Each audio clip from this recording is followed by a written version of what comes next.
My name is Greg Hyde. I'm a tax partner with Squire and excited to be here with you. This is a very stimulating topic today as we look at some tax law change that have just happened with the so-called One Big Beautiful Bill, or OB. And last week we had a seminar, maybe some of you listened to, that was specifically discussing business provisions in the bill. And today we're going to pivot and talk more about individual provisions. And of course, at the beginning, I need to give the little disclaimer that when you want to talk about specifics related to your situation, we need to have some follow-up discussions on it. But we hope this will be educational and helpful to you as you look ahead. So what we want to do to start off is just tie in a few of the principles that we discussed in last week's seminar, because many of these relate to flow-through businesses, and many of you have interests in those businesses. So we'll go through these pretty quickly because, again, we did a deeper dive on these last week, but just wanted to mention these.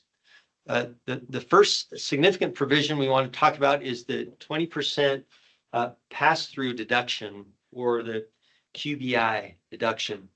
You might remember this deduction is 20% of qualifying business income. This was put into place back with the 2017 Tax Cuts and Jobs Act, basically to help individual taxpayers who are owners of flow-through businesses to get a bit of a tax cut. You might remember that the C Corp rates were cut by about 40% back then. And so this was to kind of meet in the middle to provide a 20% deduction.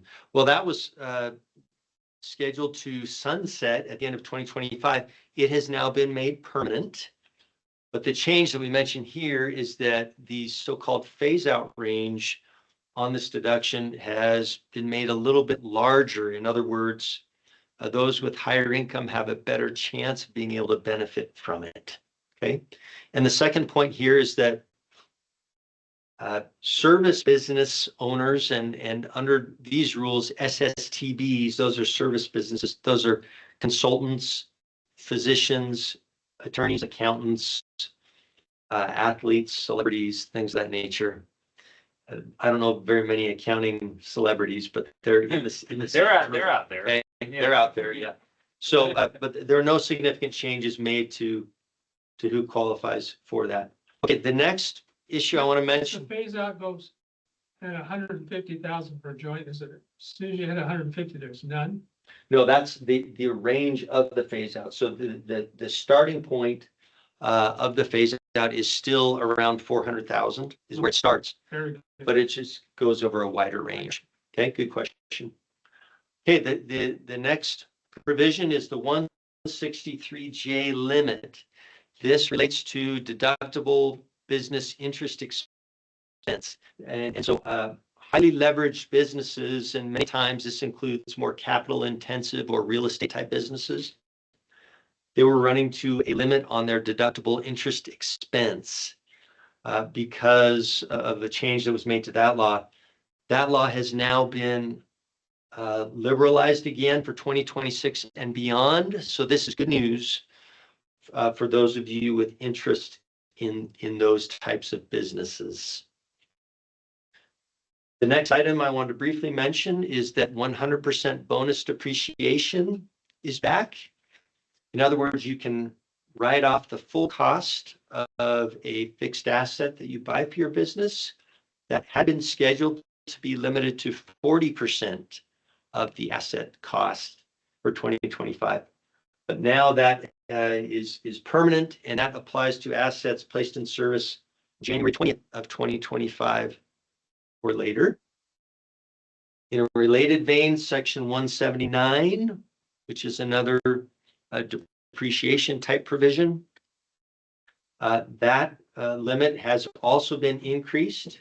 Again, the idea is that we want to stimulate investment in fixed assets, and by fixed assets I mean furniture, vehicles, equipment, buildings, those kinds of things, right? And so this is good news for businesses. Now, section 179 and bonus depreciation, those are the two most popular provisions out there to write off the cost of fixed assets. And bonus depreciation continues to be a better provision than 179. Do you have a question, Mike? Yeah, just back to the business asset purchases. Yep. I know that just from a couple prior experience with talking to you about some of my clients and myself, the idea then becomes I can buy a vehicle and then expense and write it all off, right, for business use. And I remember you saying that's a little bit fishy, maybe a couple of years ago, just because, and I think what you said is that car salesmen try to say that all the time, and it's not really the right way to go. But based on what you were just saying, it looks like you could, if you could justify 100%, like in somebody's case, if they said 100% of the use of this, this Rolls Royce is for business, therefore I'm writing off the total cost of the Rolls Royce. Is that, I mean, Yeah, I think I understand. Fishy? Yeah, I understand your question. So for those who may not have been able to hear online, the question is, how do you determine what is the business use of an asset? Whether it's a vehicle or whether it's a cell phone or whatever it is. Right. Now, specifically as to vehicles, that use is determined through a mileage log and non-commuting business miles as a percentage of total miles. That is the rule with vehicles. And then you take the percentage. You take the percentage, and that's what you apply. Okay. But the same principle applies to other fixed assets. Yes. So, Okay. so good question. So that makes sense. those rules have not changed. What has changed is the percentage of those assets, the percentage of the business percentage of the assets, which usually is 100%. Right. Not with cars so much, but usually it's 100% with other fixed assets. Yeah. Okay. So good question. All right. This next slide is good news. The 1099 reporting threshold has increased after being stuck at $600 for decades. Now 1099s do not have to be issued. This starts in 2026 unless reportable payments are $2,000 or more a year instead of the old $600 limit. So this is going to get rid of a lot of the smaller 1099s in reporting, which has really been burdensome. 1099Ks, this relates to credit cards and other online payments. The reporting threshold for those is $20,000 in processed payments and over 200 transactions. And then qualified small business stock. Lot of detail on this slide. I guess what I would say here is that, and this was discussed last week, but qualified small business stock is in a C corporation. And the intention of this provision, again, is to stimulate investment in small business. You can exclude up to $15 million in gain on the sale of qualifying small business stock. Now, there are lots of rules on this, and so we'll need to talk further specifics related to your particular situation. But just know that gain exclusion now, it's gone up from $10 million to $15 million, along with some other changes to these rules. The other point I would make is that it used to be a hard 5-year holding period rule, and now there's a phased-in exclusion if you hold the stock for as little as 3 years. Okay, so that's qualified small business stock. Question. So if I sold a business 7 years ago, I didn't have to pay any taxes on the gains of that business if it was under $10 million? If you met all of the many rules, yeah. Yeah. I've been paying taxes on that every Yeah. year I've received payments. Yeah, and so One of the many rules that are not listed on here is that it has to be in qualified types of industries as well. Okay, so but we can talk about your specific situation later on. Okay, so that's qualified small business stock. I also want to mention opportunity zones. Opportunity zones have been basically extended. There's a rolling 10-year qualification period. Opportunity zones are a way to invest in depressed areas, is kind of the theory. Many of these have been urban areas that need some renewal. And so under the opportunity zone rules, you could exclude some gain or defer some gain on qualifying investments there. Some of these changes have been intended to make more rural areas qualified for opportunity zone designations. And then the last business provision I wanted to mention is full expensing has been restored for research and experimentation expenses. For several, back to 2022, these have been required to be amortized over 5 years, but now we're able to deduct them in year one. And for those of you who invest in small businesses who are affected by this, you need to be aware that there is now a catch-up provision where if the business has less than $31 million in annual average revenues, you can do a catch-up on the 2022 to 2024 expenses by amending returns for those years right away. And for other businesses in 2025, and this includes very large businesses, you can get caught up on those expenses through a 1 or 2 year catch-up opportunity. So this is going to be a really big deal for businesses. Okay, I went through those pretty quickly, but again, that was by way of recap of what we discussed last time. Now I'm going to turn the time over to Brandon to talk about some other opportunities. Thanks, Greg. So I'm Brandon Alfrey. I'm also a tax partner here at Squire. We're going to take some time now. We're going to work through the Tax Cuts and Jobs Act of 2017 had placed some provisions in the law that said at the end of 2025, these rules are going to revert to everything that was prior to 2017. And so one of the major points of the One Big Beautiful Bill was to say, the administration wanted to make those tax laws permanent, right? And when we say permanent in a tax law, that just means it's permanent until the tax law gets changed again, right? And so we have a little bit of certainty that's not going to get changed for a little while.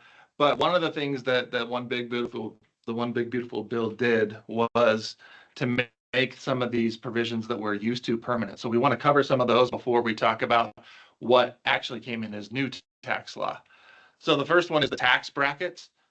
This permanently extended the tax brackets as we've known them since 2017. So the highest rate being 37%, the lowest rate being 10%.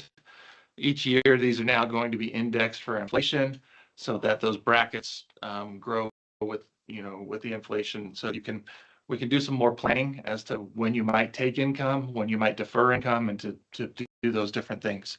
It also preserves the favorable capital gains rates. So if you're in the lower two brackets, the 10 and 12%, there are favorable capital gains rates, so as low as 0%, depending on your income level there. So this is a good way to do some additional planning for the next several years while this law is permanent. It also extended or made permanent the standard deduction at a higher level. So it used to be at a really low level. We've seen it around the $30,000 level the last couple of years. This permanently makes that in effect going forward. So now if you're looking at the married filing joint, it's been around that 30,000, but for 2025, it's now 31,500. And it'll be indexed for inflation as well. And you can see that if you're single or married filing separately or head of household, the numbers are there as well too.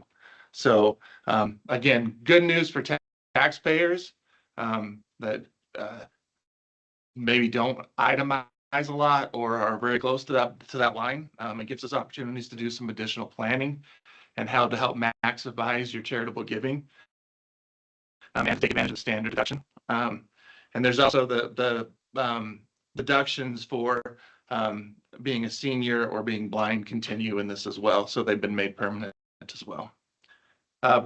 Question? So what age are you, a senior?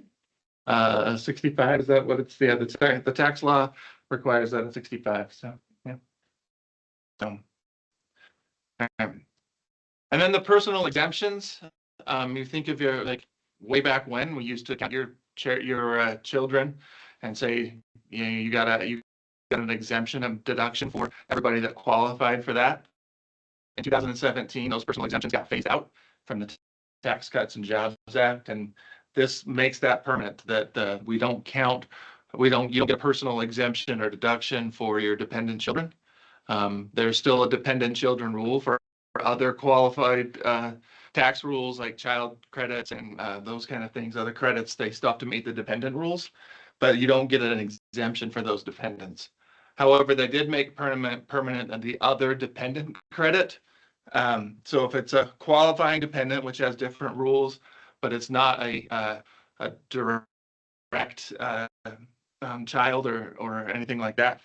So older children over the age of 17 or elderly parents that that meet the qualifying dependent rules, they made that $500 credit permanent. So right there. They also made the child tax credit permanent, but they also it changed it a little bit. It increased it from the $2,000 to $2,200 for a qualifying child, and they actually changed the refundable amount of that credit to $1,400. And that will be adjusted for inflation going forward as well. And then they put in additional phase out limits when you would phase out of being able to qualify for that credit. So $400,000 if you're filing jointly right there. This is a big one that we've been worried about for a little while. What was going to happen as the TCJA phased out in 2025. So the estate gift and generation skipping tax exemption has gone up now to 15 million per person, so $30 million per couple. It'll be indexed going forward. We're not going to have this kind of cliff and sunset of where things are going to go for a little while. So it does give us more certainty. We've kind of been playing the game for the last little while of what's going to happen and what should we get in place for estate planning purposes. This makes things a little bit more permanent, makes things easier to plan and to help us to move forward. So you're talking, just one question on that. You're talking about essentially estate planning. You're not talking about like annual gifts. Right, not annual gifts, right. Because sometimes people will give, you know, there's like, I want to say it was like $15,000 or $17,000. Yeah, so $18,000 now. And 18 now Yeah. for annual gifts. You're talking about estate planning, long-term estate planning. Okay. Yep. So it's good. All right. We also have the mortgage interest deduction that was made permanent, which basically says that if you purchased a new home, you could only deduct a portion of the interest if the indebtedness on the loan was over 750,000. Thank you. Under 750,000. So anything over you'd have to do the math and do the formula to say, you know, how much of the interest is based on that 750,000. That makes that permanent. That's the limit that you can take any mortgage interest deduction on now. And they specifically wrote this into the law. It's kind of been the law anyways. But if you have a home equity loan and you don't use it to build, buy, or substantially improve your home, you shouldn't be taking the interest deduction on there. They wrote that specifically in there so that people understood what the rule was. It's always been the rule. Sorry, Yeah. I'm asking all the questions. You're great. So the piece on home equity about improvement, like remodeling or something like that, that's still around. That is still around. Yeah. So when I saw that, I thought, well, that's gone. No, that No. piece is still. So it's still there. So if you take out a home equity loan and you use it to substantially build or substantially improve your home, Right. like that qualifies as acquisition indebtedness, Okay. right? For there. But if you take a home equity loan and you're going to buy a car or you're going to buy something else, right? Like you can't take the interest deduction on it. So, so Thanks. they put that specifically in. It's kind of always been the rule. It's been there, but they wanted to make sure that everyone knew about it. Okay. So that's Now, under the tracing rules. Yep. Remember that a home equity loan that you were to use for a business. Yeah. You still may be able to deduct it deducted if you put it into the business. if you put it into the business. But like you say, if it's interest that's really used for personal non-deductible purposes, then you cannot deduct it. Great. Awesome. This one has always come up for a while since at least for me with people I talk to. Everyone wanted to talk about miscellaneous itemized deductions. How do I take advantage of those, especially with unreimbursed employee expenses? This law makes it permanent. That doesn't allow those to be claimed as itemized deductions anymore. That was part of the TCJA Act. This makes that permanent. So maybe those questions will go away, but I'm guessing not. So, and then there's some itemized deduction phase outs that were made permanent. We're going to talk about some itemized deduction stuff in a little bit, charitable contributions, but overall itemized deductions, it removed some of the limitations that we had in the past, that were there, but it put in a new rule here. And I think the real thing you have to focus on in the interest of time here is if you're in the 37% bracket, effectively what's happening with the new rules is that you're only getting credit at 35% instead of 37%. So it's a little bit of a haircut for those people who are, have high itemized deductions that are in the highest bracket.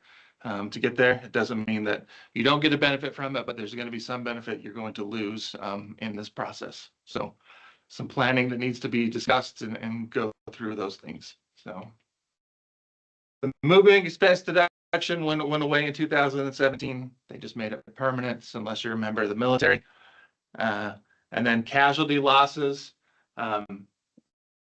They extended the provisions here for federal declared disaster areas only and certain state declared disasters, not changing the law, just updated to make it permanent. So we won't lose the rules there. And then the AMT, we haven't seen a whole AMT because they made some adjustments in 2017 to make this AMT's alternative minimum tax. And it hits various people in various ways. I think here is that even though they've made higher exemptions and higher phase outs, they made a change. Instead of being a 25%, they made it to a 50% phase out. This means that we possibly could see more taxpayers paying AMT that they haven't been for the past several years. AMT is one of those tricky ones that you want to talk directly with your advisor to figure out, like, does it apply to you? Does it not apply to you? So it's alternative minimum tax. So it's a different way to calculate income tax. Your income tax is zero.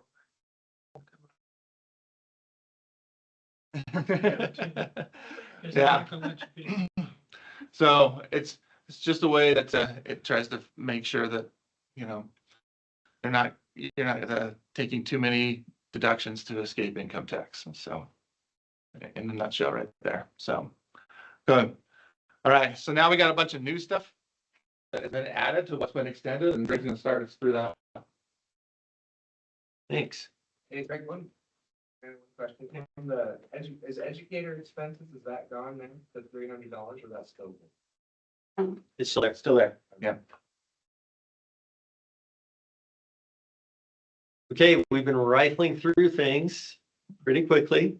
So are there any questions either in person or from online on the items we've covered to this point? None online yet. Okay. We'll keep going then. I do want to clarify one thing on the AMT, the alternative minimum tax. As Brandon said, it is an alternative, although you don't get to choose whether you want to be subject to it or not. It's a flat tax, so, but it's at a 26 or 28% rate.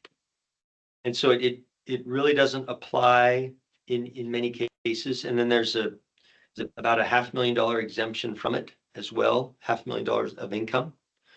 But again, the AMT is something that we probably will see a little bit more of now in the coming years. Hey, Greg, can I just make a comment on the questions? So those of you who are online, if you have a Q&A tab on your screen, if you hit that Q&A tab, then you can go ahead and type in questions there. Thank you, Doug. Okay, let's talk about some of the new provisions that affect individuals. And again, this bill was over 800 pages in length. And so we're not covering every last tiny provision. We've tried to cherry pick the ones that are most applicable. Okay, the first one here, no tax on tips. Okay, many of the changes in the bill are permanent, but this one is not. This is only for 4 years. There's a maximum annual deduction of $25,000. A couple of important points here. The first is you can't just go and try to recharacterize compensation as tips. Okay, sorry, Mike. Here goes that planning idea. This is where this applies in industries where tipping is appropriate and customary. Of course, there'll be more detailed rules coming out on these provisions, like there always are. So you're still gonna have to add up what your tips are, right? Yes. Yep. Yeah. Now the tips, they have to be separately reported on the W-2s. They will still be subject to payroll taxes. So this the no tax on tips, it means no income tax on tips. But a $25,000 deduction for these against income tax, that can be real significant for people. Note at the bottom, there is a phase out on this deduction. For singles, it's at 150,000, and for marrieds, it's at 300,000. The intent again being that this does not benefit whoever Congress thinks is rich in this case. So that's the rule on tips. Yes. So if you're a person who working at a restaurant and your tip is in cash, there's no record of that. And if they did it on their credit card, there is a record of that. Is that correct? This is kind of funny. I mean, one commentator said, there's never been a tax on tips anyway, because people didn't report them. But as far as the law is written, technically, whether it's in a restaurant or otherwise, when you see a tip, you're still supposed to report it. So we're supposing that it's being reported, and we do encourage compliance with the law. But that's a good question. Okay. Any other questions on this provision? And if you're an employer or an investor in the types of businesses in which tips are a part of compensation, it's important for you to understand these rules. So, Greg, can we also add there, like, yes. if you are a business owner in one of those industries, there is a tip credit that's been expanded as well. So if it's on the FICA tax, the FICA and Medicare tax, so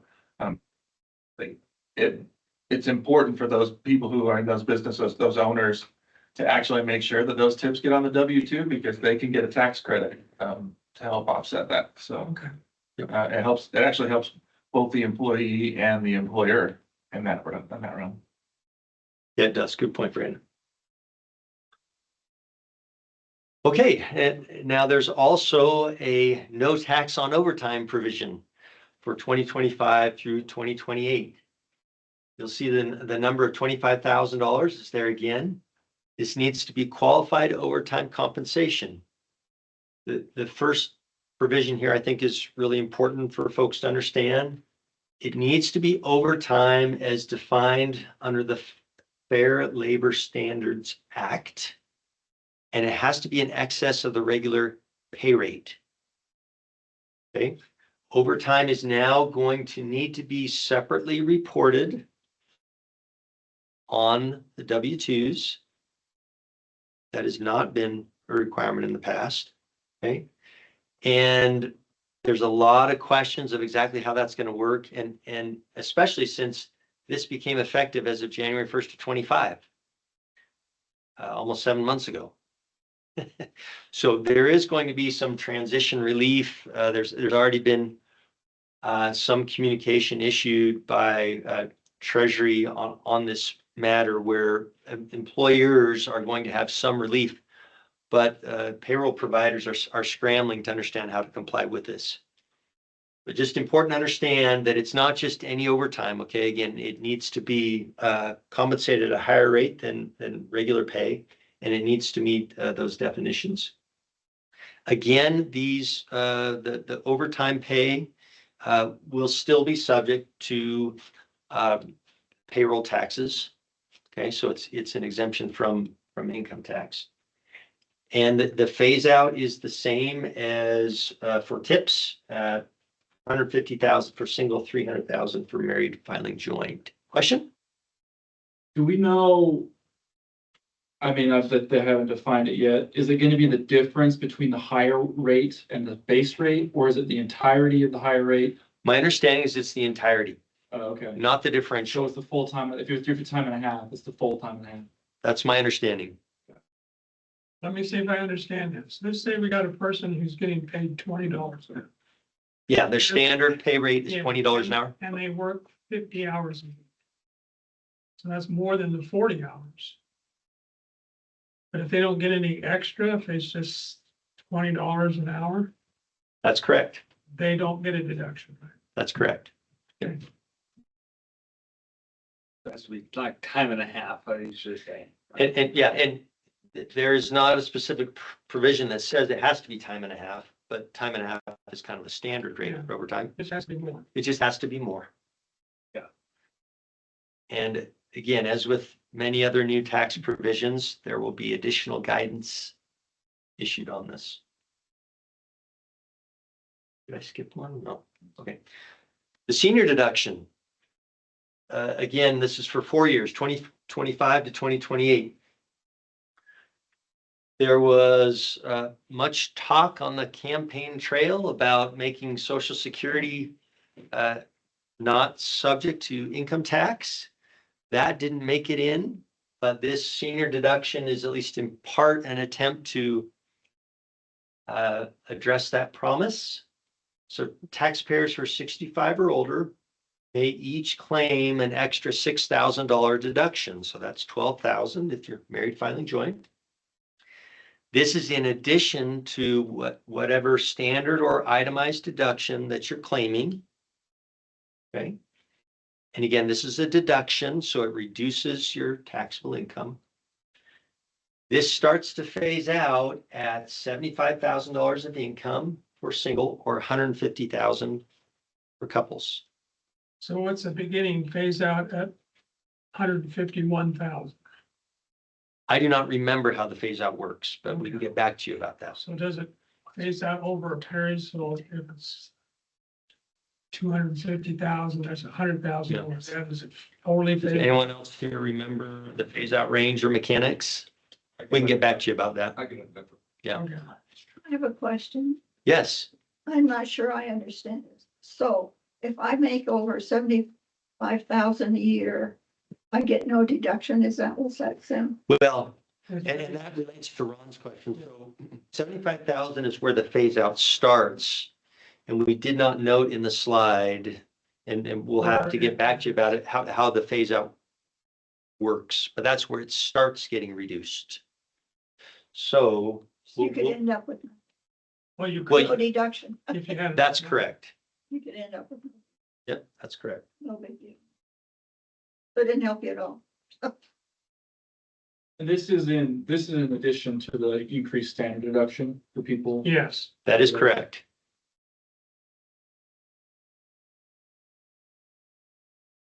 Okay, next is the car loan interest deduction, again, 4 years.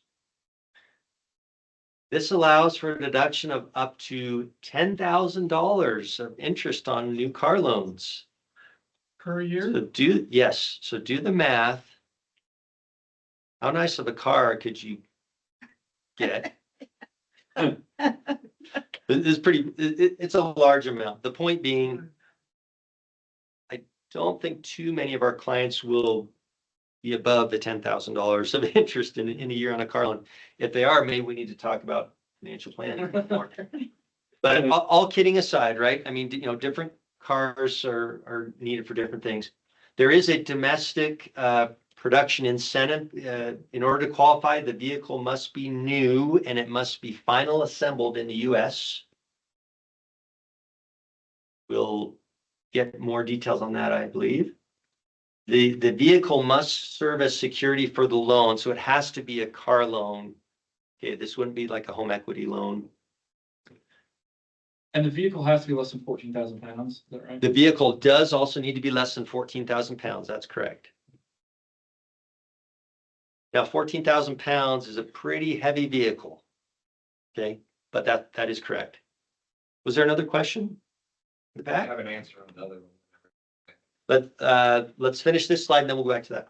And here we show the income phase out and did better with this slide than the last one. It starts at 100,000 of income for single and ends at 150. So it's completely phased out at 150,000 if you're single. And then for married filing jointly, the phase out range is from 200 to 250,000. You have a question on this one? Yeah, I'll ask the question that I think you don't know, because what you applied before, but obviously, how do you know if a car has been final assembled in the US? There's going to have to be a certification. Yeah, There'll be some sort of certification requirement. right, because that could be any car. Yeah, Yeah. it'll be very likely it will be on a 1098. The 1098s are the general, interest paid forms. So some kind of a 1098. So if, you might remember, when you have a mortgage and you have reportable mortgage interest, you get a 1098 for that. There'll be one related to vehicles, is what I'm assuming. Okay. And Greg, I'd add something there. Some of Oh. the commentators that I've been listening to and discussing with have said that the actual VIN number actually has an identifier in it that determines whether it was final assembled in the United States to qualify for the credit. So similar to like the electric vehicle credits and those kind of things, like they go off the VIN number and it was a lookup on the IRS website whether it was qualified to be finalized in the US. And so they think they're going to utilize the same thing. We don't know for sure, but the car manufacturers are required to put that in the VIN number to show where the final assembly actually happened. And this is all in effect now. This is 25 to 28. So That's correct. theoretically, I could buy a car tomorrow, and if I learned the VIN number, I could deduct the interest. Up to 10,000. Symbol here. If you meet all the other requirements. Yeah. Yeah. Yeah, Brandon makes a good point. That for some of these vehicle credits, there has been a particular form where you have to list the VIN on that form as part of your tax return, and perhaps that will also be required for the car loan interest deduction. Got Hey, it. Greg, question on that. Oh. Is, this car loan interest deduction is regardless of whether you take the standard or itemized deduction? That is correct. It is not included on the itemized deduction form, so it's a standalone separate deduction. That is correct. Okay, going back to the phase out range on the senior deduction, I think we have an answer. Yes. Use 6% for every dollar over the applicable threshold. So to get to the phase out, completely phased out, that would be 175,000 for individuals and 250,000 for married filing joint. Okay. So it phases out over $100,000 range for each of them. Right. Thank you. What was that percentage again? 6%. 6%. So every dollar that's above the starting point. So is that safe? You had $2, that's 12%. $3, that's 8. I don't think it's 6% for every dollar. It's what's that Well, number so yeah, again? so if you were, here's an example, if you were single and your income was 80,000. that's 5,000 over, Right, then you would times that 5,000 by 6%, which would mean you would have to reduce $300. by $300, yes. Yeah. So it's an even phase out over $100,000, starting at the 75. We can run specific numbers with you afterwards if that would help. Thank you, Nathan. Okay, charitable deduction for non-itemizers. This is permanent, but does not start until 2026. I like this provision. I think that when the larger itemized deductions were put into place in 2017, that it did hurt some smaller charities because less people started itemizing. But what this does is similar to the car loan interest deduction, there's going to be a separate deduction for non-itemizers for charitable contributions. These need to be of cash. They need to be to qualified charities. But each year, for singles up to $1,000 and for married filing joint up to $2,000, you can get a separate cash charitable contribution deduction. So I think the takeaway on this is Don't itemize. even if you don't itemize. So for those of you who haven't itemized, and that is the vast majority of taxpayers don't itemize anymore. If you don't itemize, still it will pay for you to track your charitable donations, at least your cash charitable donations, and keep your receipts. Okay. But again, this starts in 2026, but it will be permanent.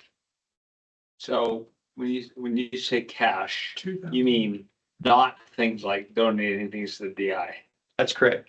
Yeah. Okay. It's still good to donate to those, but you won't get a tax benefit.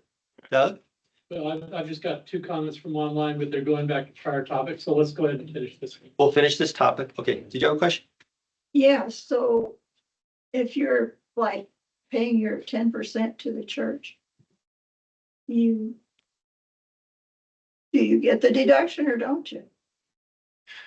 So if you're paying tithing or other donations to a church that is a qualified charity, the answer is that yes, that qualifies. Now, if you do not itemize your deductions, then your deduction for this would be limited to $1,000 a year if you're single, or $2,000 a year if you're married.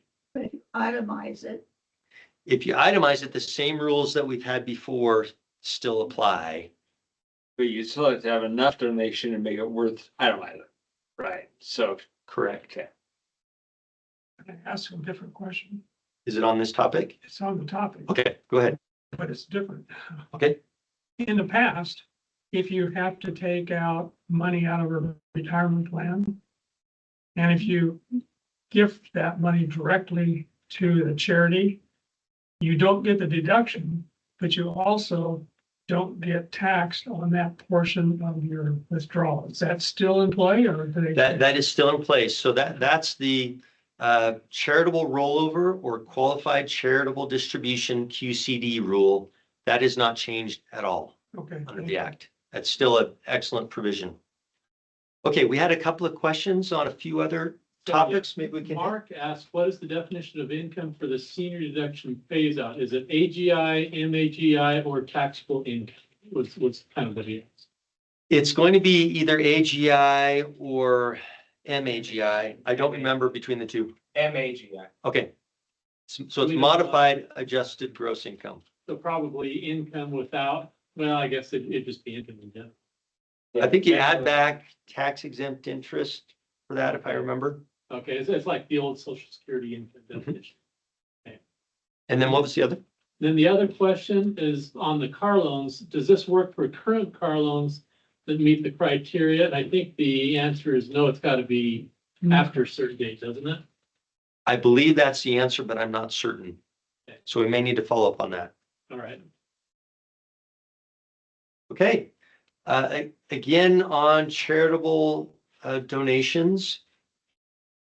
This one is bad news, but it's kind of small bad news, but there's now a floor where you might remember that if you itemize, you can only claim medical expenses to the extent those exceed 7.5% of your income each year.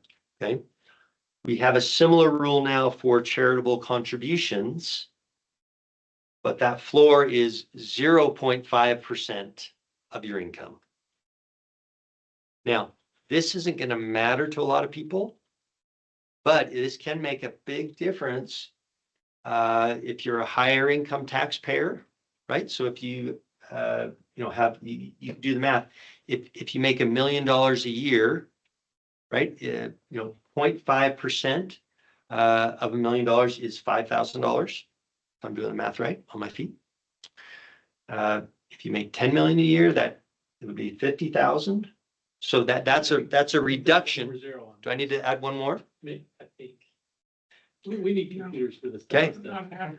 I think I might have it right. You are right. But the point is that this provision is another one where they're trying to show an effort to maybe cut back a little bit on tax benefits for higher income folks. So that's what this is. So if you're doing the 2,000 because you're married, on the previous one, 2,000. That's separate. So this doesn't knock that out? This floor Nope. doesn't kill that one? This is it for itemizers. So I'm- Yep, separate provision. Did you have a question? Yeah, it applies to all charitables, right? Not just cash. Correct. Applies to all of it. That's correct. Greg, just so I'm following the math, it says, in your example, $1 million of income with this 5% floor, everything over that $5,000 is deductible as a charitable. So it's just disallowing 5,000 of charitable contributions. That's correct. Okay, gonna turn over to Brandon Yeah. to walk us through the rest of these changes. Yep. And to answer the question on the car loans, it actually, if the loan was originated after December 31st, 2024, then it qualifies for this year. So it does qualify for if you've already purchased one this year, but it has to be the purchase of a new vehicle for personal use and not business use. So anyways, there. So, all right. If any of you are sending transfers of money across the country, across the borders to foreign recipients, this new bill puts a 1% excise tax if you're transferring personal money to people outside of the country. So just be aware. You pay it. I don't know, like, So if you have a student that's on in a foreign yeah, so there, yeah, university. yeah, and you're there's a sending them money, potential, like, paying their tax, there's not a lot of detail on this yet. So this is something we're still trying to get answers on, right? But this is just one of the ways, it's one of the revenue raisers that's in the bill. To say, if you're transferring money to a person that's not a US citizen living in a foreign country, So so if you're a US citizen going to to a foreign, then you'll be okay. You're okay. Yeah. So my granddaughter's going to British Columbia for Okay. college Yeah. in Canada. Yeah, You'd be okay. you're okay. Yeah, so it's specifically to a non-US citizen outside of the country. Okay, right there. So more details to come, and how do you report it, and how's the IRS track it down? We don't know yet. So watch what Venmo says. So I don't know. The adoption credit, this is actually a really good credit, a really good change for those people who are adopting. Before, this was not a refundable credit, but now this new bill makes those who are claiming the adoption credit eligible for a $5,000 refundable portion of that credit. So that's really, really good news. And then it'll also be indexed for inflation going forward. So small thing, you don't see it a whole lot, but like for those who are involved in it, it's a really, really great change in the tax law there. And one here, 529 plans. So those, putting money away for kids for college right here. They've expanded the definition of what qualified expenses are. So now it includes more K through 12 and homeschool expenses, And it also includes now being able to pay for credentialing after someone gets a degree. So like us as CPAs, we're like, oh, this is the CPA provision. It can pay for your CPA tests and licenses and all that kind of stuff. But it qualifies to anybody who's getting credentialed after they get a degree in any field. So you can use 529 plan, the 529 funds for that now as well. So good expansion of a good way to use that money to help that. So right there. Everybody's personal favorite, my personal favorite, because like this is like a promise that no one knows anything about. Trump accounts, right? So these are going to be considered IRAs for people who are under 18, basically. So you can make up to $5,000 of contribution to them annually, up until the beneficiary turns 18. When they turn 18, they can start to take the money out.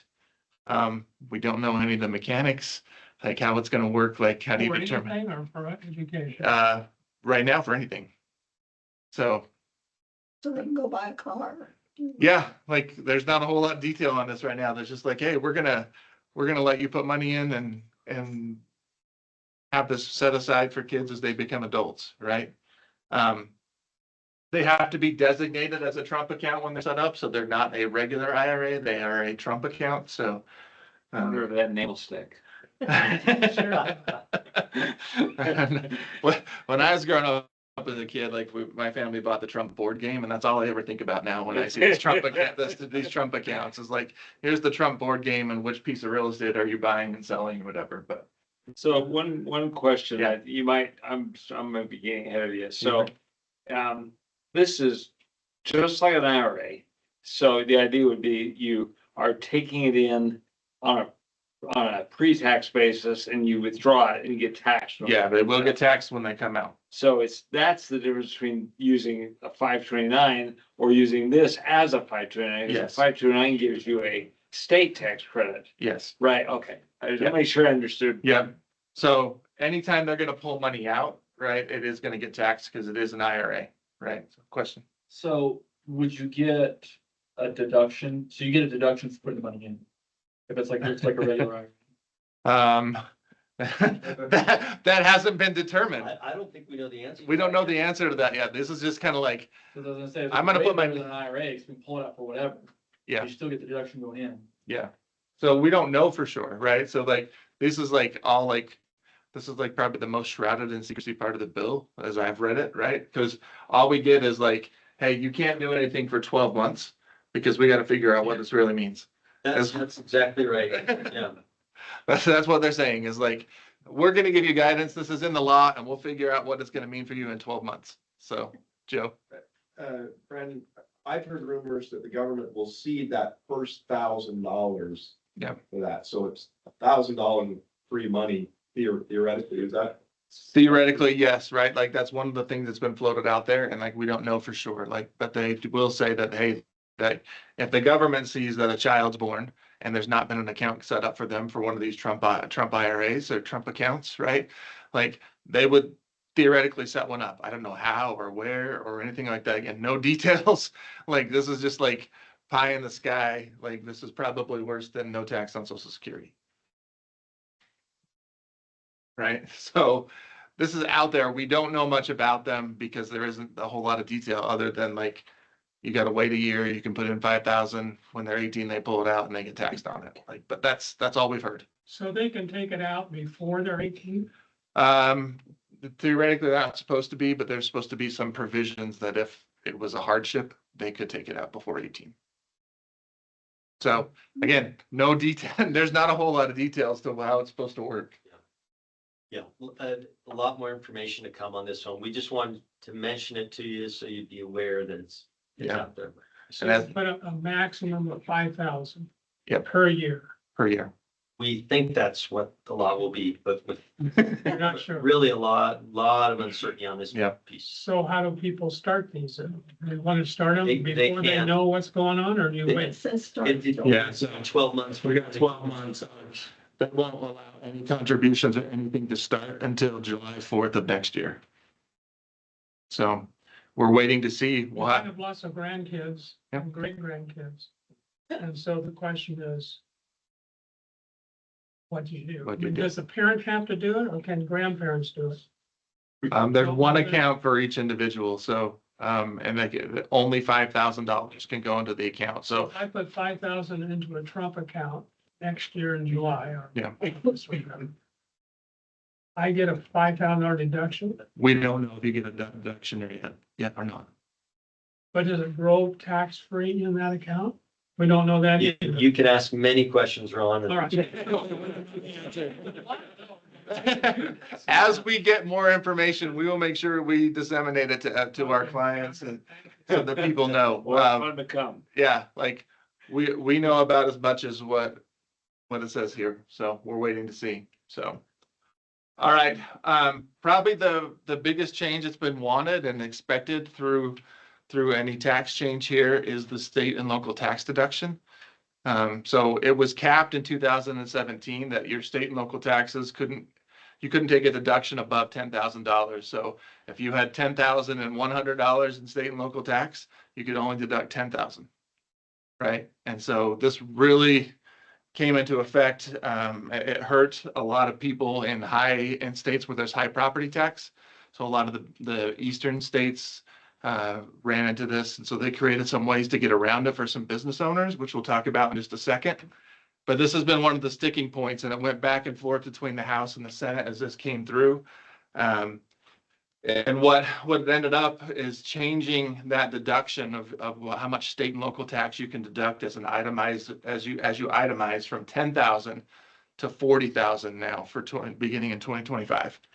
And then it's going to increase by 1% going forward for the next up until 2029, and then in 2030, that 40,000 cap is going to go back down to 10,000. So Oh, it's only good for 4. it's only good for 4 years. Yep, that's right there. So this is for the Democrats? Yes Because they live- and no, they and live some, in New York, Yeah. LA, where the taxes are higher. yeah, They- Because we, ours, This We have- affects us in Utah it as does well. affect you. yeah, because we have state income tax. Well, it's Yeah. not just income. Remember the $10,000 cap, that includes income taxes. It also includes property taxes. Property taxes too. Yeah. Income and property. Yeah. So it looks good. It looks great. It's going to help a lot of people that were limited in the past. But they threw in another rule that said, hey, when your modified adjusted gross income goes over $500,000, we're going to start to limit a bunch of that 40%, 40,000 that you can take. So the phase out range goes from 500,000 to 600,000. And once you hit 600,000, you're capped and can only take 10,000 of your state and local income tax again. So 40,000 sounds great unless you have high income, then you're down to 10,000. So it's just something to be aware of that's there.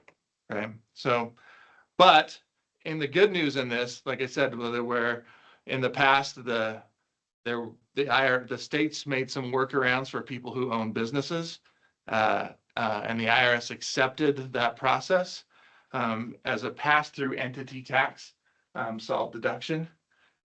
This allows the business to pay the state tax on the business income for the individual and get a deduction for federal, and it counts as a payment for the individual at the state level. Most of the states, you have to add that payment back in as income, which is fine and great.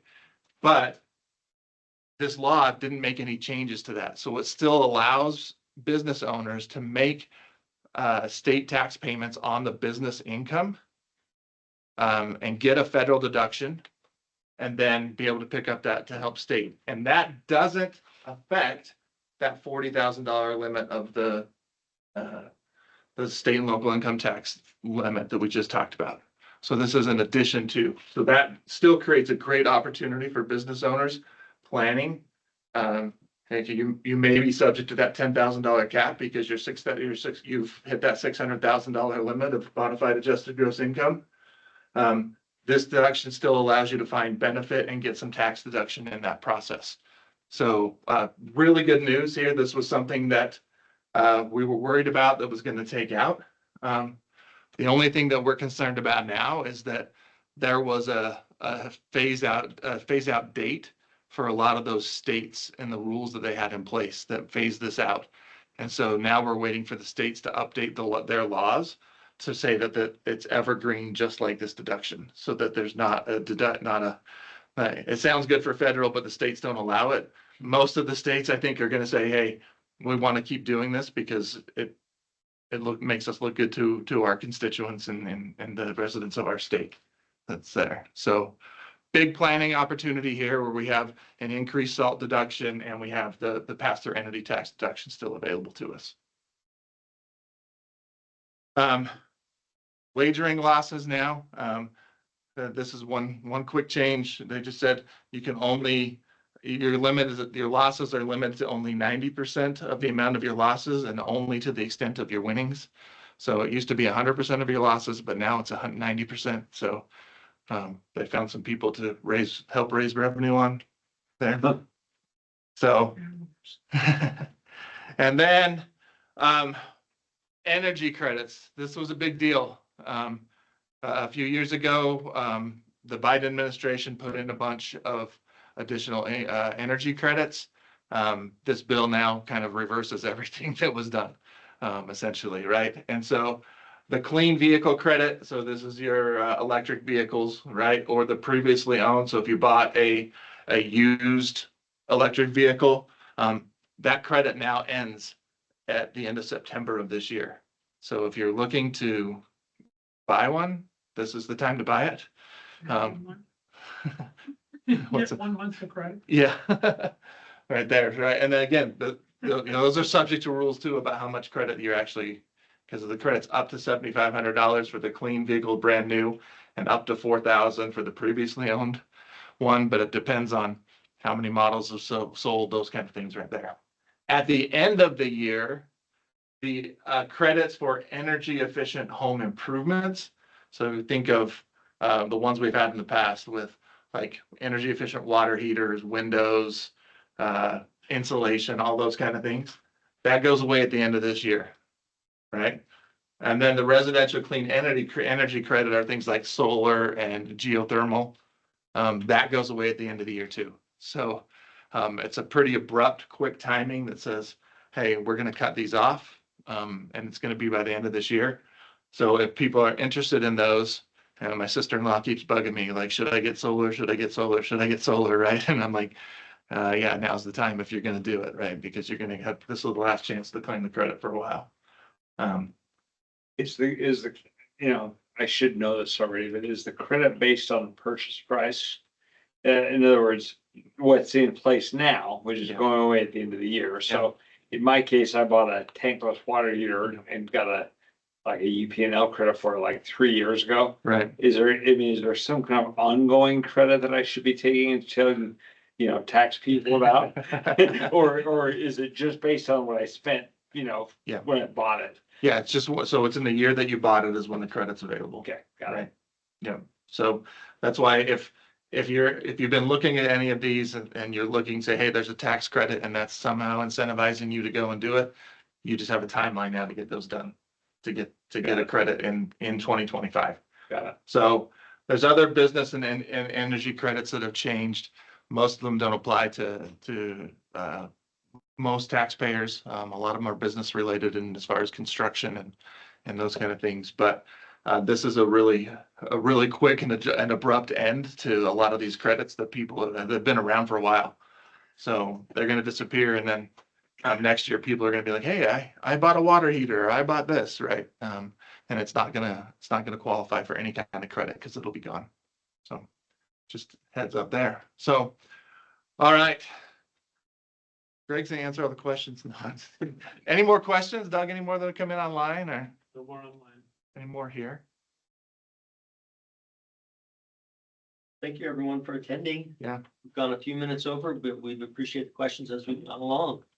And of course, we'll be happy to talk through your civic situation, and thanks to those joining us online. Yep. Thank you. All right.